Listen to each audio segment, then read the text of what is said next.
There is a superstition in architecture that feels almost quaint now. Most high-rise buildings constructed in the 20th century don't have a 13th floor.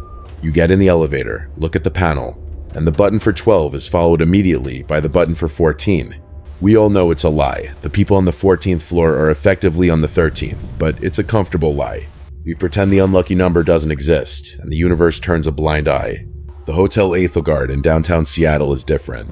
The Ethelgard was built in 1924, a looming monolith of dark brick and gargoyles that looks like it belongs in a Gotham City matte painting, rather than the rainy Pacific Northwest. I've been working the night audit shift here for 8 months. The hours are brutal, 11 p.m. to 7 a.m., but the pay is $3 above minimum wage.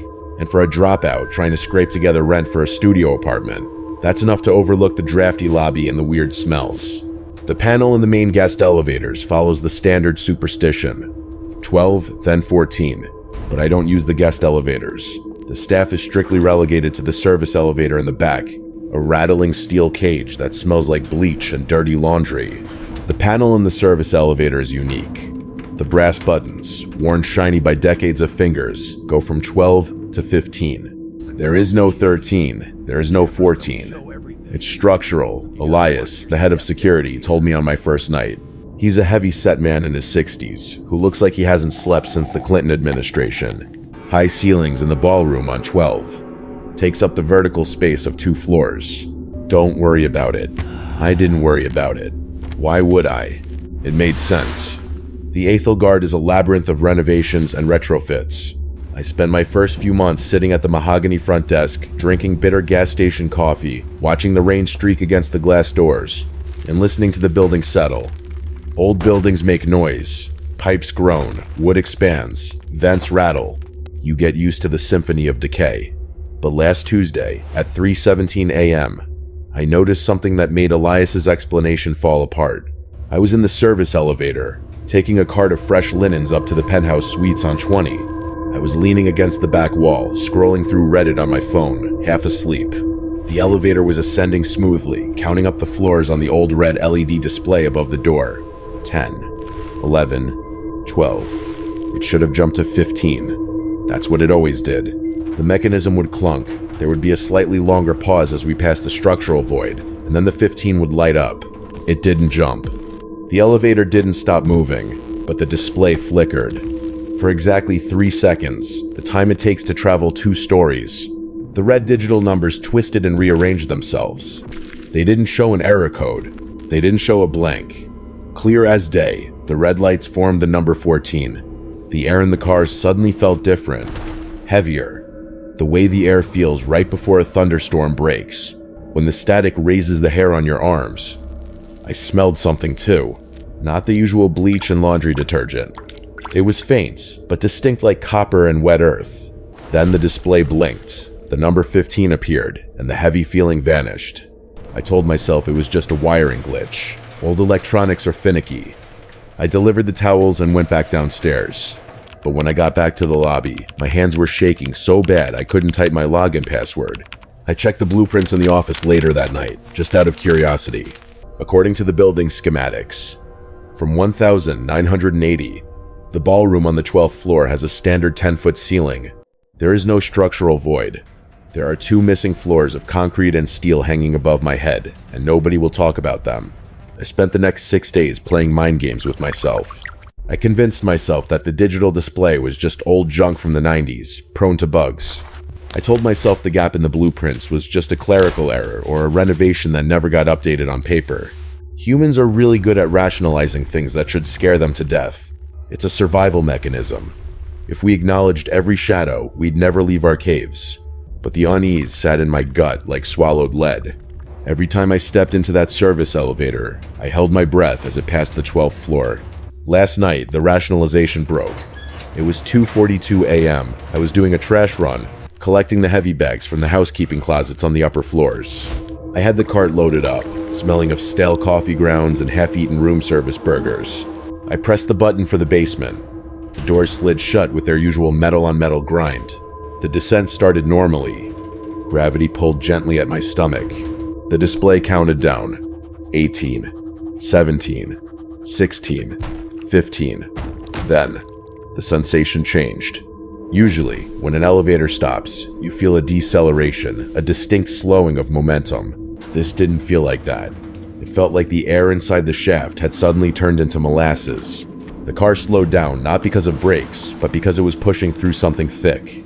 The mechanical whir of the cables changed pitch, deepening into a low, straining groan, like a throat being stepped on.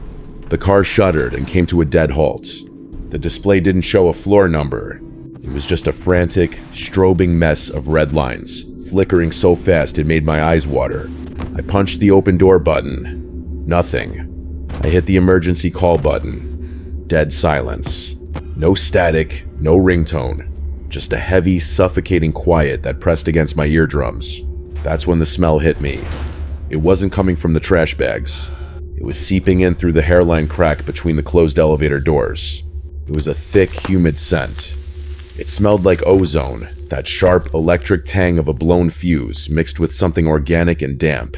Wet wool. Like a soaking wet sheep standing in a lightning storm. I pressed my ear against the steel door, trying to hear if there was maintenance working in the shaft.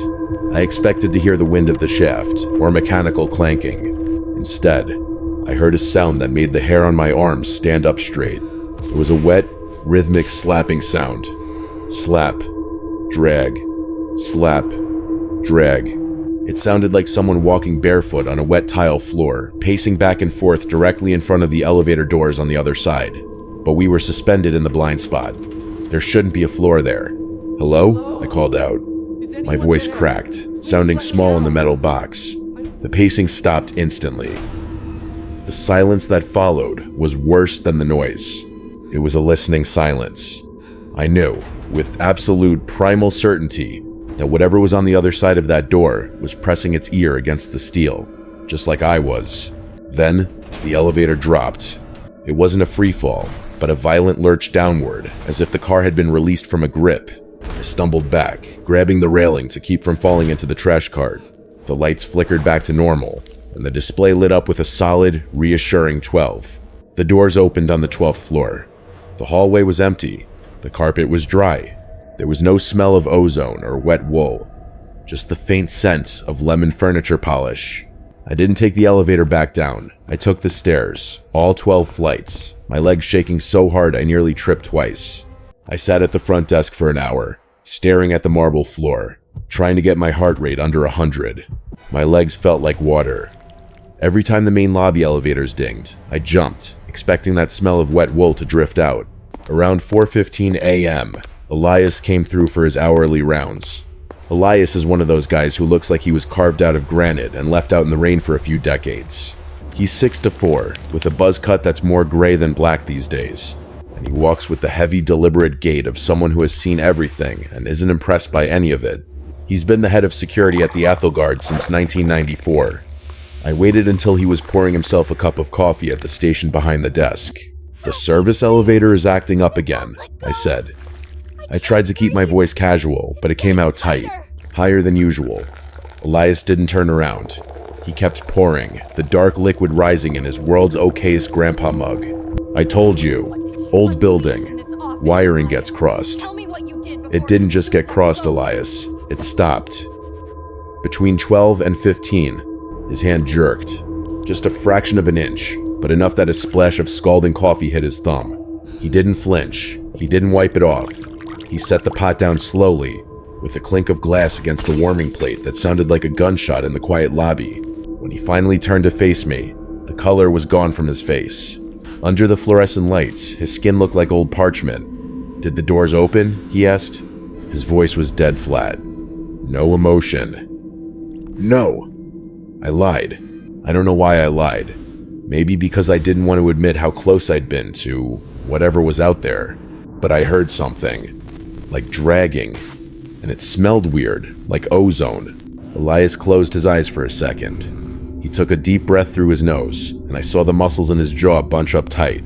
When he opened his eyes, the fear was gone, replaced by a rigid, aggressive anger. "Listen to me," he said, stepping into my personal space. He lowered his voice, even though the lobby was empty. "You stick to the schedule. You do your rounds. But from now on, I don't want you in that service car between 3 a.m. and 4 a.m. You hear me? Why? If it's just wiring. Because I said so. He slammed his hand on the mahogany counter. The concierge bell jumped. Use the stairs. Use the guest elevators if you have to. Just cover the carts with a sheet so the guests don't see. But do not get in the service car alone during the 3rd hour. Elias, what is on that floor? There is no floor, he snapped. He looked like he was trying to convince himself more than me. There is a structural void. A ventilation gap. That's it. Stop digging, kid. You dig too deep in a place this old, you find rot. You want to keep this job? Yes. Then do as you're told. He grabbed his radio and walked away toward the north wing, moving faster than I'd ever seen him move. I watched him go. Elias was a man who had tackled a drunk linebacker in the lobby last New Year's Eve without spilling his drink. He wasn't afraid of anything. But as he walked away, I noticed something. His right hand, the one hanging by his side, was trembling. A violent, uncontrollable tremor. He wasn't angry about the wiring. He was terrified. He knew exactly what was in that shaft, and the fact that it had stopped for me meant the rules were changing. The lobby telephone at the Ethelgard is an old rotary-style replica, but it rings with a modern, piercing digital trill that cuts through the silence like a knife. It was 2:47 a.m., just 3 nights after my encounter in the shaft. I was jumpy, fueled by too much caffeine and too little sleep. When the phone rang, I knocked my pen off the desk. I cleared my throat, putting on my best calm night auditor voice. Front desk, this is Sam. How may I help you? I need you to send someone up to the floor below me immediately. The voice was female, elderly, and shaking with a mix of indignation and genuine fear. I glanced at the caller ID, RM 1502. I apologize, ma'am, I said, typing her room number into the system. Is there a noise disturbance? Help me, Sam. A disturbance? It sounds like they're murdering someone down there. Her voice rose an octave. For the last 20 minutes, it's been nothing but heavy furniture dragging across the floor. Scrape, thud, scrape, thud, and the crying. My God, the crying. I froze. My fingers hovered over the keyboard. Ma'am, I said slowly, trying to process the geometry of the building. You're in room 1502, correct? Yes. And the people in 1402, or whatever is directly under me, are animals. My stomach dropped. Ma'am, there is no room 1402. The floor directly below you is the 12th floor. It's the upper clearance for the grand ballroom. It's currently closed for ceiling renovations. There's nobody down there. It's just scaffolding and drop cloths. Don't you lie to me, young man, she snapped. I know what I hear. I'm not senile. Here. Listen. There was a fumbling sound, the clatter of hard plastic against wood, and then the hiss of static as she pressed the receiver against her floorboards. I pressed the phone against my ear so hard it hurt. At first, I heard nothing but the ambient hum of the line. Then, faint but unmistakable, it came through. Scrape. It wasn't furniture. It sounded wet. It was the sound of something heavy and soft being pulled across unvarnished wood. Then came the voice. It was muffled, sounding like it was coming from underwater, but I could make out the cadence. It wasn't crying. It was a rhythmic, desperate pleading. It sounded like a man's voice, broken and exhausted. Open the door. Please. Open the door. Please. The repetition was mechanical. It didn't sound like a drunk guest. It sounded like a recording of someone in hell. Do you hear that? Mrs. Alcott hissed, pulling the phone back up. He's been saying that for 20 minutes. I hear it, ma'am. My mouth tasted like copper. I'll send security up right away. You better. If it doesn't stop in 10 minutes, I'm calling the police. She hung up. I sat there holding the dead receiver. I looked at the building cross-section on my computer screen. Below room 1502, there is a 4-foot crawl space designated for HVAC ducts. Before you hit the ceiling of the 12th floor ballroom, a crawl space. There is no room for a person to stand up. There is no room for furniture, but there is exactly enough room for something to crawl. I grabbed the walkie-talkie to call Elias, but my thumb hovered over the button. Use the stairs, he'd said. Don't dig. But if I sent Elias up there and he found nothing, Mrs. Alcott would call the cops. And if the cops came and started asking about the floor that doesn't exist, I didn't call Elias. I grabbed the master key card. I had to see the camera feeds first. The security office is a closet-sized room tucked behind the main reception desk. It smells perpetually of overheated electronics and stale donuts. The wall is covered in a grid of 24 monitors, cycling through the hallways, the lobby, the kitchen, and the elevators. My hands were trembling so badly, it took me 3 tries to key in the playback code. I needed to see what was happening below room 1502. I pulled up the feed for the 12th floor, the ballroom level. The screen showed a grainy, grayscale view of scaffolding and plastic tarps. Nothing moved. No dust motes, no rats, just stillness. I switched to the 15th floor hallway. I could see Mrs. Alcott's door. It was closed. The hallway was empty. There was no feed for a 13th or 14th floor. The system jumped from CAM, 12 ballroom, to CAM, 15 east. "Come on," I whispered, sweat prickling my hairline. "Where are you?" My eyes drifted to the bottom right monitor. SVC, ELEV, CAM, the service elevator. It was currently sitting idle in the basement, but I felt a cold knot tighten in my stomach. I remembered Elias's face. I remembered the wet wool smell. I typed in the timestamp from 3 nights ago. Tuesday, 2:42 a.m., the night the elevator stopped for me. The footage rewound, the time code blurring backwards. I hit play. On screen, I saw myself. I looked exhausted, leaning against the back wall of the steel cage, thumbing through my phone. The elevator was moving. The floor indicator on the video feed overlay counted up. 10, 11, 12. The video stuttered. It wasn't normal buffering. The pixels bled into each other, smearing the image like wet oil paint. The timestamp froze, but the image kept moving. In the recording, the elevator shuddered to a halt. I watched the on-screen version of myself look up, confused. I watched myself press the buttons. Then the distortion got worse. A band of static rolled up the screen. When it cleared, the air inside the elevator on the screen looked darker, thicker. And I wasn't alone. I stopped breathing. I leaned closer to the monitor, my nose almost touching the glass. In the back corner of the elevator, in the blind spot directly behind where I had been standing, the pixels were coalescing into a shape. It started as a shadow, but it sharpened. It was a person, or something shaped like a person. It was impossibly tall. Its head nearly brushed the ceiling of the cab. It was wearing what looked like a tattered suit, dark and ill-fitting, hanging off a frame that was far too thin. Its arms were pinned stiffly to its sides. I watched, paralyzed, as the on-screen version of me pressed my ear against the door, listening to the hallway. Behind me, the figure moved. It didn't walk, it leaned. It bent at the waist, a rigid, jerking motion, lowering its face until it was inches from the back of my neck. On the screen, I couldn't see its face. It was just a blur of white static where features should be. But I saw what it did. It inhaled. It took a deep, shuddering breath, smelling me. My real hand went to the back of my neck, rubbing the skin there. It felt ice cold. In the video, the elevator dropped. The figure didn't vanish, it dissolved. It unraveled like smoke sucked into a vent, disappearing into the ceiling panels the second the car crossed the threshold back to the 12th floor. I paused the video. I stared at the frozen frame of that thing leaning over me. Then I noticed something else, something the camera had caught that I hadn't seen in the moment. The figure was holding something in its long, stiff hand. A key. An old-fashioned, heavy brass key with a tag dangling from it. I zoomed in as far as the grainy resolution would allow. The tag was blurry, but the number etched into the brass was legible.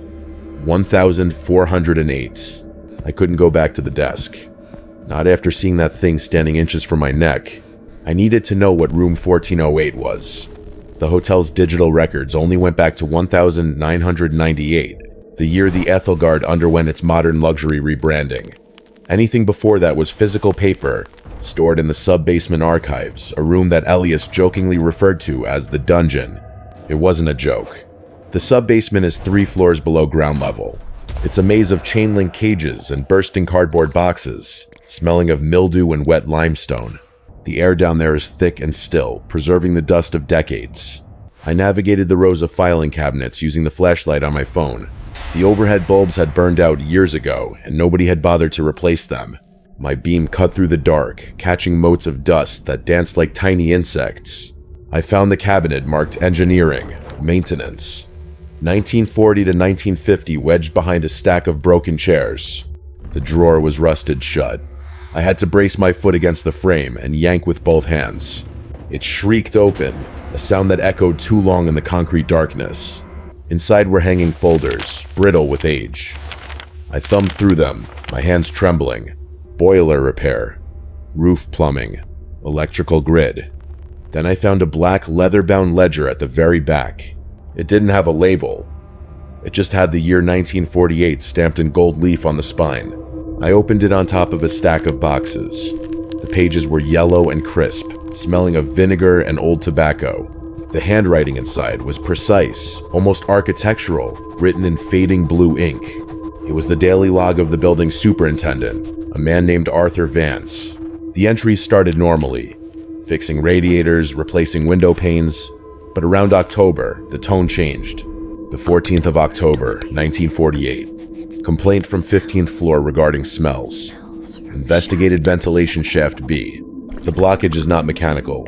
It appears to be organic matter. Removed 40 pounds of unknown biomass. Texture similar to muscle tissue.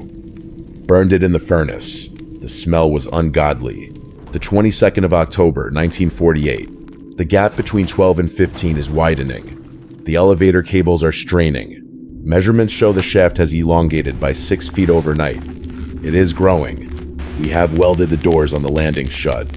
The sounds from inside are getting louder. It sounds like chewing. My breath caught in my throat. I flipped forward, the pages crinkling loudly. The 1st of November, 1948. Incident with the night porter. He used the service car. He did not return. We found his shoes on the landing of the containment zone. Just his shoes. The laces were still tied. It took him, in the 3rd of November, 1948, spoke with the owner. The decision has been made. We cannot remove the floor. It is structural now. It is holding the building up. If we kill it, the Aethel Guard falls. We will feed it. We will seal the access, remove the buttons, and feed it the strays. God forgive us. I dropped the book. It hit the concrete floor with a flat slap. It is structural now. The dust swirled in my flashlight beam. I looked up at the ceiling of the sub-basement, imagining the tons of concrete and steel above me. Elias wasn't protecting a secret. He was a zookeeper. I knelt to pick up the book, intending to take photos of the pages. That's when I saw the final entry, scribbled on the inside back cover, in shaky, jagged letters, different from the precise script of the earlier notes. The elevator is the spoon. I stared at the words. Suddenly, the silence of the basement was broken. The service elevator, the shaft located 50 feet down the dark corridor, rattled. The gears engaged. The motor hummed to life. It was coming down. I didn't stick around to see what stepped out of the elevator in the basement. I scrambled over the boxes, tearing my pants on a rusted filing cabinet, and bolted up the emergency stairs. I spent the next 20 minutes locked in the employee break room, splashing cold water on my face, telling myself that lack of sleep was causing hallucinations. That was my fatal flaw. I rationalized it. I told myself the logbook was a prank, some creative writing project left by a bored employee 50 years ago. The elevator is the spoon. It sounded ridiculous in the harsh, buzzing light of the break room vending machines. By 3:30 a.m., the adrenaline crash hit me.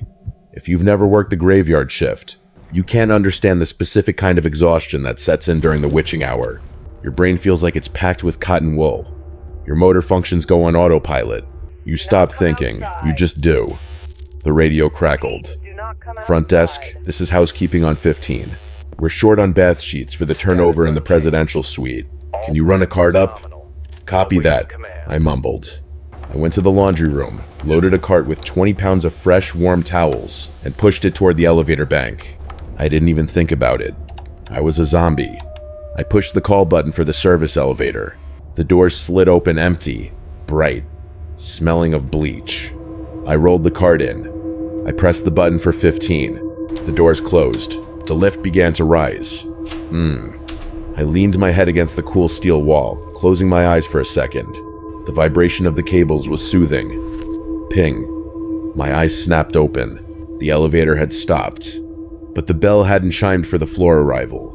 It was a different sound, a dull, flat tone, like a piano key struck underwater. I looked at the display. 14. The blood drained from my face so fast I felt dizzy. I looked at my wrist. 3:33 a.m. No. No. No. I whispered, jamming my thumb against the door close button. Come on, come on. The button didn't work. The light behind it was dead. The air in the car changed instantly. The temperature dropped 20 degrees in a second. The smell of bleach vanished, replaced by that thick, cloying scent of ozone and wet, rotting wool. It was so strong I gagged, pulling my shirt up over my nose. Then, the doors started to open. They didn't slide smoothly.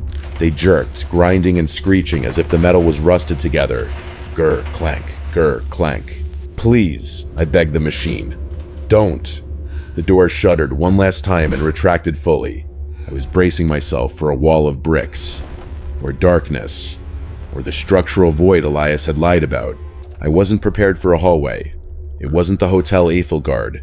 The carpet wasn't the industrial gray weave of the service corridors. It was a deep, bruised purple, thick and plush, patterned with swirling black shapes that looked like eyes. The walls weren't drywall. They were covered in wallpaper that looked wet, peeling in long, fleshy strips to reveal something dark and pulsing underneath. The lights were gas lamps, actual flickering flames in glass sconces, casting long, dancing shadows that seemed to reach toward the elevator. I stood frozen, my hand still uselessly mashing the door closes button. The silence was heavy. It was an empty silence. It was the silence of a room full of people holding their breath. Then, from down the long, twisting corridor, a door creaked open. The logical part of my brain was screaming at me to stay in the corner of the elevator, to curl into a ball and wait for morning. But the logical part of my brain was sounding quieter and quieter, like a radio losing its signal. The elevator lights flickered once, twice, and then died completely. I was plunged into absolute darkness, save for the amber glow spilling in from the hallway. The darkness inside the cab wasn't empty. It felt pressurized, pushing against my eardrums. The air grew stale instantly, stealing the oxygen from my lungs. Out in the corridor, the gas lamps hummed. It was a low, resonant vibration that I could feel in my teeth. It wasn't just light. It was an invitation. I didn't want to move. I swear to God, I didn't want to move. But my legs moved anyway. It felt like sleepwalking, that disconnect between will and action. I watched my own sneaker step across the threshold, moving from the metal grate of the elevator to the plush, bruised purple carpet of the 14th floor. The moment my other foot crossed the line, the sensation of gravity shifted. The floor felt soft. Too soft. It didn't feel like padding under wool. It felt like walking on a layer of dense muscle. With every step, the carpet seemed to yield and then push back, warm and damp through the soles of my shoes. I took a breath, and the taste of the air made me gag. It was sweet, cloyingly sweet, like rotting gardenias mixed with raw copper. I turned back to look at the elevator, hoping to jump back in. The doors were gone.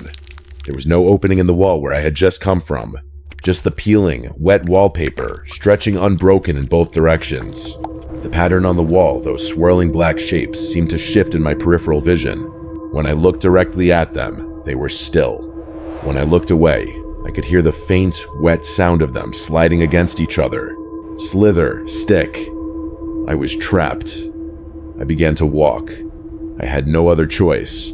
The hallway stretched out infinitely, curving gently to the left so I could never see more than 20 feet ahead. There were doors on both sides. Tall, dark mahogany doors that looked centuries old. I approached the first one on my right, my heart hammering against my ribs like a trapped bird. There were no numbers. No 1401 or 1402. Instead, there was a tarnished brass plate screwed into the wood at eye level. I squinted in the flickering gaslight to read the engraving. M. Halloway, 1982. I stepped back. I knew that name. Mark Halloway was a guest who had disappeared from the Ethelgard in the 80s. The police report said he'd skipped town on a gambling debt. I moved to the next door. S. Renfield, 1955. A chill that had nothing to do with the temperature swept down my spine. These weren't guest rooms. They were marked graves. Or worse, pantries. The silence was broken by a sound that made me freeze mid-step. It came from a door slightly ajar about 10 feet ahead of me. Light spilled from the crack, brighter than the gas lamps in the hall. Scrape. It was the sound Mrs. Alcott had heard. The sound of something heavy dragging across the floor. Then, a voice. It was cheerful, manic, and terrifyingly flat. Almost ready. Almost ready. Almost ready. It wasn't a conversation. It was a loop. I crept forward, the floor pulsing warmly beneath my feet. I knew I shouldn't look. I knew that whatever was in that room wasn't meant to be seen by human eyes. But the lure pulled at my intestines, dragging me toward the gap in the door. I leaned forward and put my eye to the crack. I held my breath until my lungs burned. Through the narrow gap between the door and the frame, I could see into the room. It looked like a hotel suite from the 1920 seconds, but wrong. The angles were off. The ceiling was too low, bowing downward in the center like a sagging belly. The wallpaper wasn't peeling here. It was pulsating, expanding and contracting in a slow, wet rhythm that matched the beating of my own heart. In the center of the room, a man was standing over a large open steamer trunk. He was wearing a gray wool suit that looked stiff, like it was made of cardboard. His back was to me. He was moving with jerky, frantic energy, grabbing items from the bed and shoving them into the trunk. Almost ready, he chirped. His voice was bright, too loud, and completely devoid of inflection. Almost ready. Almost ready. He reached for a white dress shirt on the bed. As his hand touched the fabric, I saw the impossible. The shirt didn't lift off the bedspread. It stretched. It was attached to the bed. Long, stringy tendons connected the cotton of the shirt to the silk of the duvet. The man pulled harder, and I heard a wet tearing sound reap as the connective tissue snapped. He folded the bleeding shirt and placed it into the trunk. Almost ready. Then, he turned slightly to reach for his shoes, and I saw his profile. I clapped my hand over my mouth to stifle a scream, biting into my palm so hard I tasted copper. The man didn't have a face. He had a smooth, fleshy surface where his features should be, like an unbaked loaf of bread. But buried deep in that flesh, seemingly under the skin, I could see two eyes moving frantically, blinking behind the veil of his own face. And his torso. His suit jacket was open. His shirt was unbuttoned, but there was no chest underneath. His torso was split open vertically, ribbed with bone like the interior of a ribcage, but hollowed out. He wasn't packing a trunk. He was the trunk. He picked up a heavy brass alarm clock. He didn't put it in the steamer trunk on the floor. He shoved it inside his own chest cavity. Squelch. The flesh inside his chest rippled and closed around the metal clock, swallowing it. I watched the shape of the clock slide down his abdomen, dissolving as it went, like a pill sliding down a throat. The room wasn't just a room. It was a stomach. And this man, this thing that used to be a guest, was actively participating in his own digestion. He was feeding himself to the hotel, piece by piece, stuck in an eternal loop of packing up to leave. Almost ready, the muffled voice came from somewhere inside his neck. He turned fully toward the door. The eyes buried beneath his face, skin seemed to lock onto the crack where I was standing. I scrambled backward, my shoes slipping on the damp, fleshy carpet. I didn't care about being quiet anymore. I needed to get away from that voice. I stumbled into the hallway, hyperventilating. The gas lights flickered violently. The walls were sweating, now thick, viscous beads of clear fluid running down the wallpaper. I ran. I didn't know where I was going. I just ran down the corridor, past doors, labeled with names and dates that spanned a century. J. Torrance, 1977. E. Lamb, 2013. I rounded a corner and slammed into something hard. I fell back, scrambling crab walk style away from the obstacle. It wasn't a monster. It was a pile. A mountain of luggage, stacked floor to ceiling, blocking the end of the hallway. I scrambled backward, crab walking away from the blockage, my breath hitching in my throat. The pile of luggage wasn't just a barricade. It was a midden heap. It was a chaotic, towering monument of lost things, stacked all the way to the sagging, fleshy ceiling. There were heavy leather steamer trunks with rusted latches from the 1920 seconds. There were hard-shell Samsonite suitcases in pastel blues from the 1960 seconds. There were nylon duffel bags, briefcases, and hiking packs. It looked like the lost and found of the damned. I pulled myself up, my hand brushing against a cracked leather satchel. It was slimy. The clear, viscous fluid that was sweating from the walls had pooled here, coating the luggage in a thick layer of mucus. I wiped my hand on my pants, gagging. The smell was overpowering now, gastric acid and old leather. My eyes darted frantically over the pile, trying to make sense of the chaos. Then, I saw it. Near the bottom of the stack, half buried under a rotting wicker hamper, was a bright blue osprey hiking backpack. I froze. I knew that backpack. I had checked in the guy who owned it 4 days ago, room 804. A solo traveler named Caleb, here for a tech conference. He had a distinctive patch sewn onto the front pocket, a pixelated dinosaur from an old video game. I saw him check out 2 nights ago. Or at least, I thought I did. I saw his keycard on the desk in the morning. I assumed he'd left early to catch a flight. I lunged forward and grabbed the strap of the backpack, yanking it free from the slime. It was heavy. I unzipped the main compartment. It wasn't full of clothes. It was full of bone slurry. A thick, gray paste leaked out, smelling of copper and bile. Sitting on top of the sludge were the only things that hadn't dissolved. A pair of metal glasses, frames, a belt buckle, and a titanium dental implants. I dropped the bag, retching dryly. The maintenance log. The elevator is the spoon. I finally understood. The Ethelgard wasn't haunted. It wasn't built on an Indian burial ground. It was an organism. A massive, sessile predator that disguised itself as a shelter. It didn't just have a ghost floor. It had a digestive tract. The luggage pile was the indigestible matter. The beaks and claws and an owl pellet. The hotel ate the guests, dissolved them, absorbed them into the architecture, and spat out the leather, the plastic, and the metal here, on floor 14. No, I whispered. No, no, no. As if hearing my realization, the hallway reacted. The floor beneath me lurched. It wasn't an earthquake rumble, it was a contraction. A peristaltic wave rolled through the corridor, lifting the carpet and throwing me off balance. The walls groaned. The peeling wallpaper split open further, revealing glistening red muscle underneath. The gas lamps flared, turning from amber to a sickly burning blue. The ceiling began to lower. The corridor was swallowing, and I was the only thing in it that wasn't already digested. From the far end of the hall back the way I came, past the room where the faceless man was packing himself away, I heard a sound. Ding. It was the elevator. A pure, mechanical chime that cut through the wet, organic squelching of the walls. It was my only way out. But the hallway was contracting, the muscle fibers tightening to crush anything inside. I scrambled backward, crab walking away from the blockage, my breath hitching in my throat. The pile of luggage wasn't just a barricade. It was a midden heap.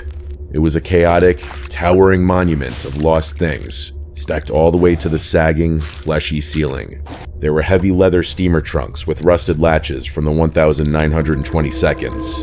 There were hard-shell Samsonite suitcases in pastel blues from the 1960 seconds. There were nylon duffel bags, briefcases, and hiking packs. It looked like the lost and found of the damned. I pulled myself up, my hand brushing against a cracked leather satchel. It was slimy. The clear, viscous fluid that was sweating from the walls had pooled here, coating the luggage in a thick layer of mucus. I wiped my hand on my pants, gagging. The smell was overpowering now, gastric acid and old leather. My eyes darted frantically over the pile, trying to make sense of the chaos. Then I saw it. Near the bottom of the stack, half buried under a rotting wicker hamper, was a bright blue osprey hiking backpack. I froze. I knew that backpack. I had checked in the guy who owned it 4 days ago. Room 804. A solo traveler named Caleb, here for a tech conference. He had a distinctive patch sewn onto the front pocket, a pixelated dinosaur from an old video game. I saw him check out 2 nights ago. Or at least, I thought I did. I saw his keycard on the desk in the morning. I assumed he'd left early to catch a flight. I lunged forward and grabbed the strap of the backpack, yanking it free from the slime. It was heavy. I unzipped the main compartment. It wasn't full of clothes. It was full of bone slurry. A thick, gray paste leaked out, smelling of copper and bile. Sitting on top of the sludge were the only things that hadn't dissolved. A pair of metal glasses, frames, a belt buckle, and a titanium dental implant. I dropped the bag, retching dryly. The maintenance log. The elevator's the spoon. I finally understood. The Ethelgard wasn't haunted. It wasn't built on an Indian burial ground. It was an organism. A massive, sessile predator that disguised itself as a shelter. It didn't just have a ghost floor, it had a digestive tract. The luggage pile was the indigestible matter. The beaks and claws in an owl pellet.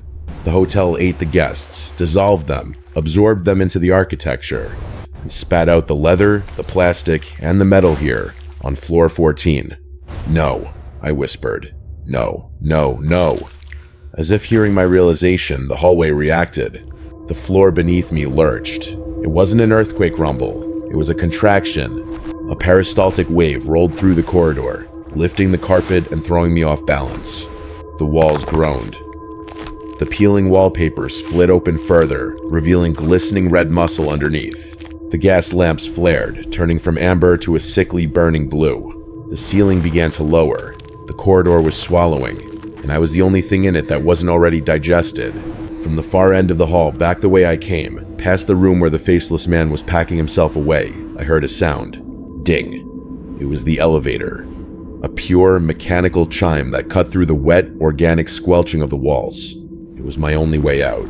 But the hallway was contracting, the muscle fibers tightening to crush anything inside. I didn't think. I didn't plan. I just ran. The ding of the elevator was the only sound that made sense. In a world that was rapidly dissolving into biological madness, I scrambled over the luggage pile, my sneakers slipping on the slick, mucus-coated leather, and sprinted back down the corridor.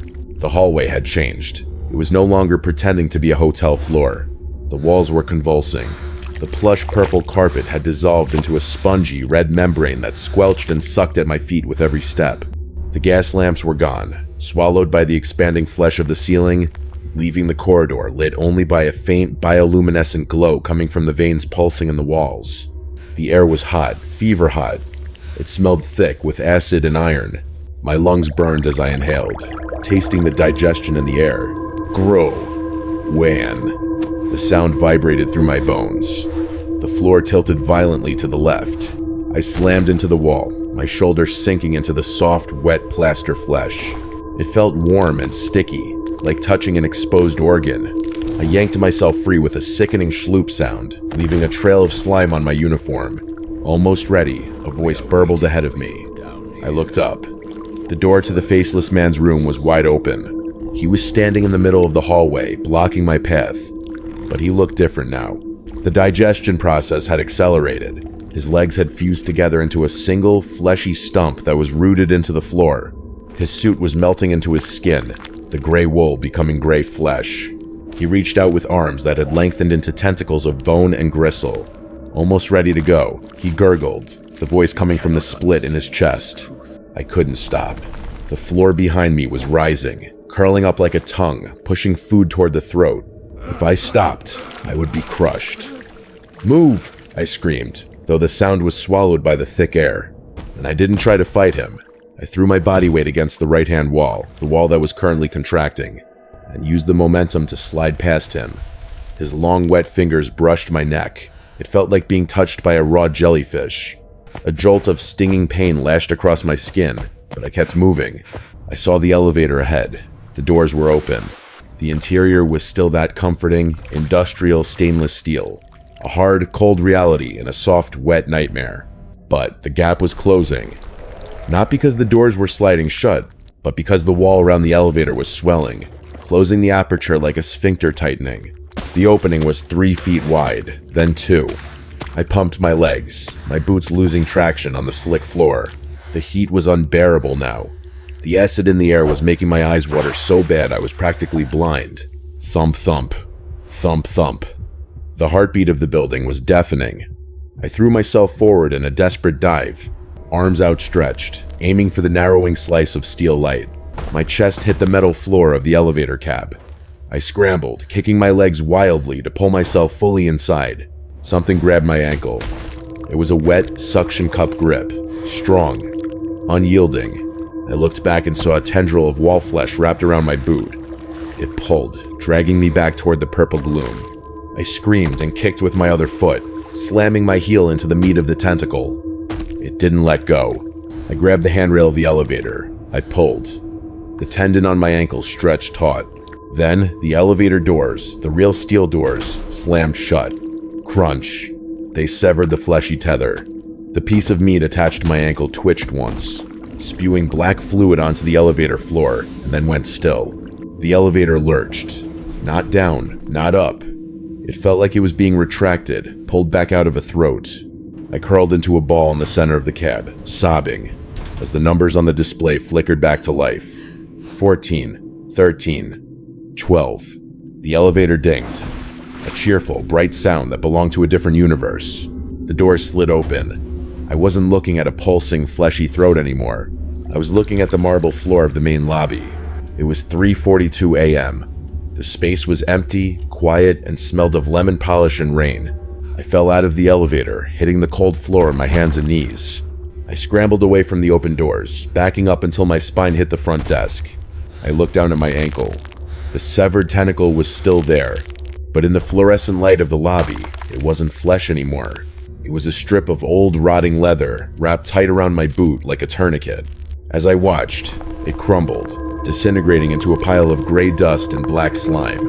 I told you. I looked up. Elias was standing by the coffee station. He didn't look surprised. He looked tired.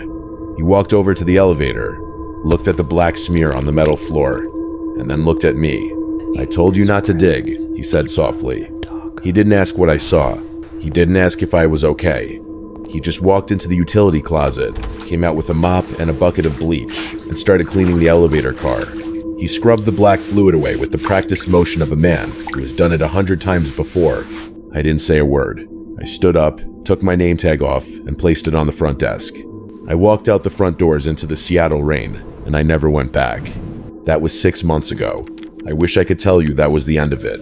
I wish I could say I moved on, got a job at a Starbucks, and forgot about the Hotel Ethelgard. But the Ethelgard doesn't let you go once you've been inside. I moved into a cheap apartment complex in Capitol Hill. It's a modern building, built in 2015. No history, no secrets. But last week, things started happening. It started with small things. My digital alarm clock would glitch, flashing 14:14 even though it was noon. My grocery receipts would total $14.14. Then the smell came back. I was taking the elevator up to my floor, the 4th floor, yesterday evening. I was alone. As the doors closed, I smelled it. That distinct, sharp mix of ozone and wet, rotting wool. I looked at the panel.